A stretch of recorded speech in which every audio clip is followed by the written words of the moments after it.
idan kana jin soyayya a baki ko kana ganin ta a rubuce ko kana jin yadda ake kururuta ta, za ka ɗauka zamaninmu ya fi kowane zamani soyayya. Amma kash, zamaninmu ya fi kowane zamani mutuwar aure. Zamaninmu ya fi kowane zamani ha'inci a cikin aure, miji ya ha'inci matar, matar ta ha'inci mijin. Zamaninmu ya fi kowane zamani yawan rikitar aure da yawan zuwa kotu da yawan tada sulhu.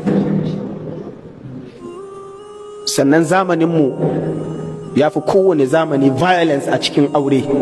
Ana yin aure litaskunu ilaiha, amma a yanzu ana yin aure kuma matar da aka ce litaskunu ilaihan sai ta ɗauki wuka ta daba maka ka mutu. Kun taɓa jin irin wannan labari a baya? A tarihin baya kun taɓa jin irin wannan? An ce kayi aure kuma ya ce litaskunu ilaiha, amma sai ta zama ita ce sanadiyar mutuwarka. Me yasa? Babban matsalar mu shine ba ma yin soyayya saboda Allah.